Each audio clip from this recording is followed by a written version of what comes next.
Yeah. Get right into it. Let's go. Let's go. Well, ladies and gentlemen, quick hits for the week of November 21st. Let's get right into the biggest news of the week. NBA free agency. And just 25 minutes ago, news broke that Gordon Hayward has signed a 4-year, $120 million contract with the Charlotte Hornets. He missed 142 games, including the playoffs, in his 3 years with the Celtics. Only missed 42 games in his first 7 years playing for the Jazz. Mind you, when he did play for the Celtics and was healthy, he averaged 14 points, 5.5 rebounds, and almost 4 assists a game. Interesting wrinkle to this story, ladies and gentlemen. Gordon Hayward almost went to the Charlotte Hornets back in 2014 when his first contract ran up. He signed an offer sheet with Charlotte, and Utah matched it, re-signing him to Utah. So kind of coming full circle there for Gordon Hayward. Fred VanVleet signed a 4-year, $85 million deal to stay in Toronto. Rumors have it that in meetings with Toronto, VanVleet has said, I've already got my championship. Now I'm just looking to cash out. Staying with Toronto, 4 years, $85 million. Lakers make 2 big moves this week as free agency started. They signed reigning sixth man of the year, Montrezl Harrell, from the neighboring Clippers. 2 years, $20 million, actually getting the full mid-level exception.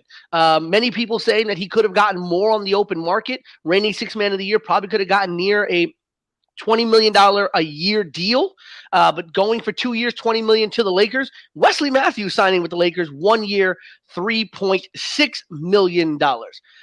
In what was an original trade for Drew Holiday and a bevy of draft picks has now turned into a 4-team deal that has now moved Steven Adams to New Orleans to join Zion Williamson.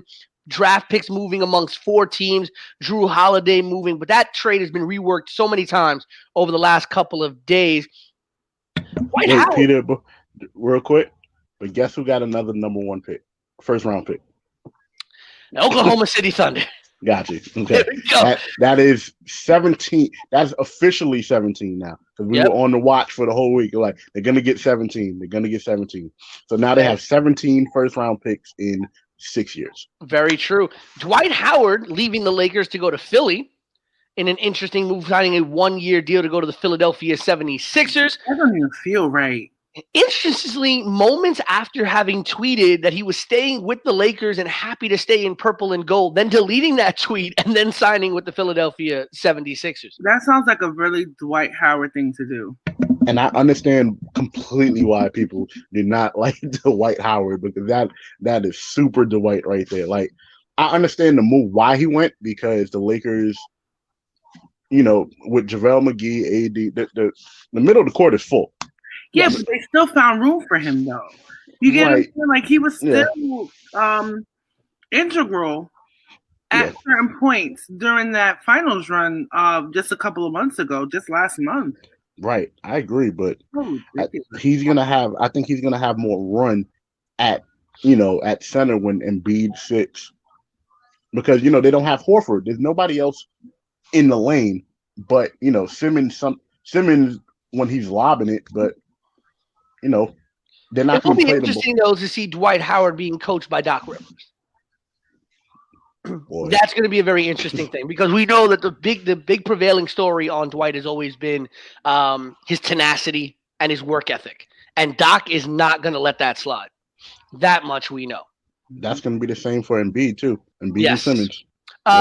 In what was originally probably the most head-scratching contract of free agency before Gordon Hayward's today, Danilo Gallinari signed a 3-year, $61.5 million contract with the Atlanta Hawks in free agency, leaving the Denver Nuggets.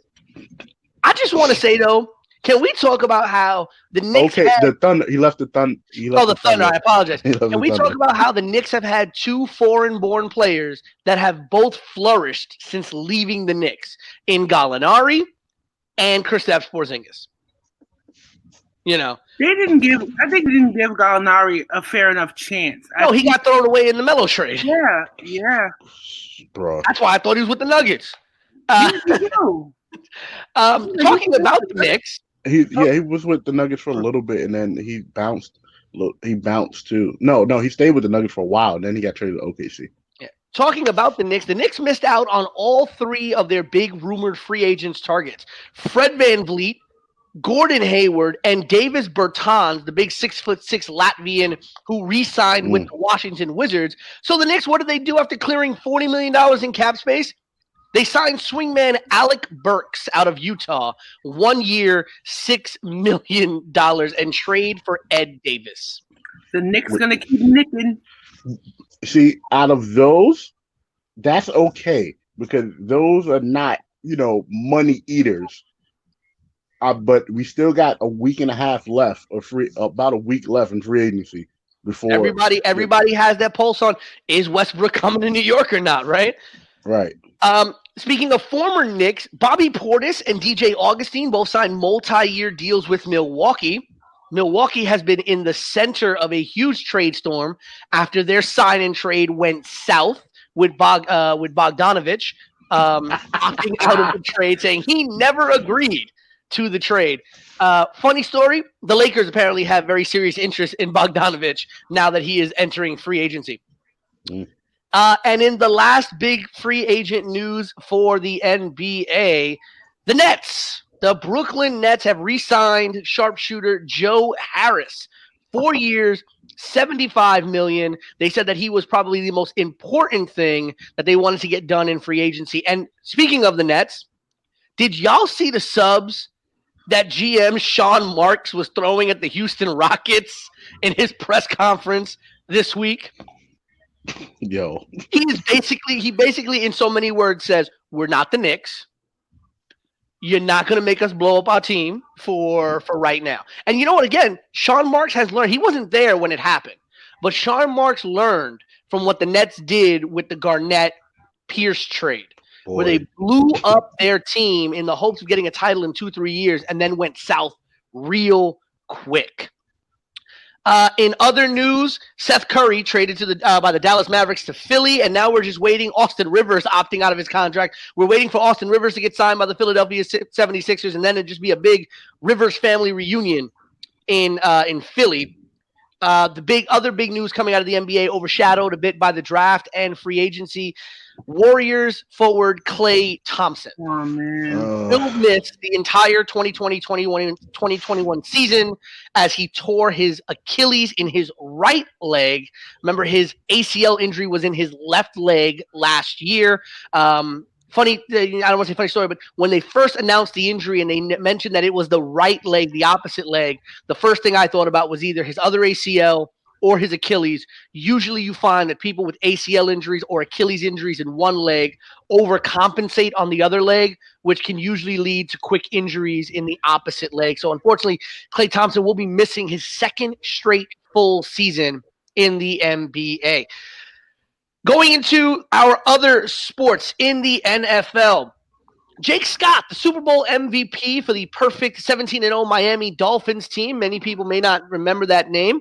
Died at the age of 75 this week. Still the only fully perfect NFL team in existence, the 17-0 Miami Dolphins. The New York Giants fired their offensive line coach, Mark Colombo, after a bit of a dust-up and a yelling match with Coach Joe Judge.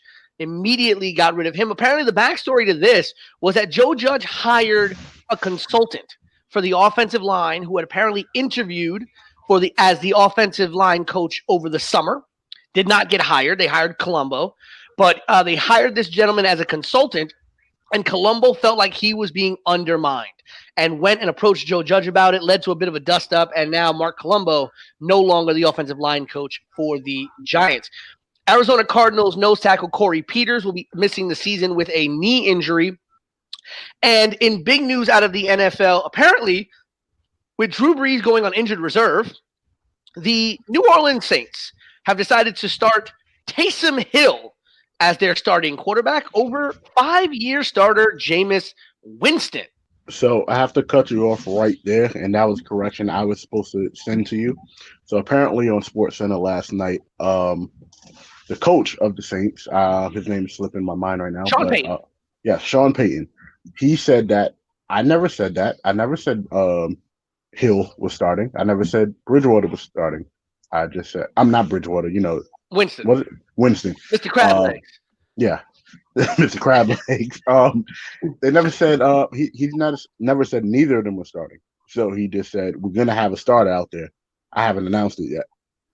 Well, every big media outlet has run with Taysom Hill being the starter. And in one of the most hilarious clips of the week, if you didn't see Stephen A. Smith going off on this decision by the New Orleans Saints, it was a hilarious one to watch, of course. In NCAA football, more cancellations this weekend in NCAA games due to COVID-19. And legendary college football coach and ESPN analyst Lou Holtz tested positive for coronavirus. He's 83, super at-risk age for COVID-19. Sending all of our best wishes to the Holtz family for the continued wellness of legendary coach Lou Holtz. In some quick baseball news, Milwaukee Brewers promote Matt Arnold to be their GM for the year. The Chicago Cubs, Theo Epstein has stepped down as the president of baseball operations. He will be succeeded by Jed Hoyer, who was an assistant GM with him in Boston, started in San Diego for a while. So Theo Epstein out in Chicago. There are rumors that he will be courted by a couple of other teams, but Theo looking probably to get out of baseball right now. But, the man brought a title to Boston Red Sox. The man brought a title to the Chicago Cubs. The man will have, I think, a Hall of Fame legacy in the game of baseball, regardless of if he comes back or not. And finally, the Yankees, Aroldis Chapman had his suspension for next season reduced to 2 games after his appeal got okayed. We're still waiting on baseball free agency to start the winter meetings right around the corner. But right now the Mets, a lot of moves from the Mets. Steve Cohen and that group over there. Robinson Cano for the Mets tested positive for stanzanol. A second straight PED bust. He is suspended for the entire season. The Mets will be trying to void his contract and get out from under that money. Funny thing about it is, right after the report came out, Steve Cohen tweeted a bunch of happy face emojis. So, very interesting sub there for the new owner of the Mets. And that, ladies and gentlemen, is Quick Hits for the week of November 21st.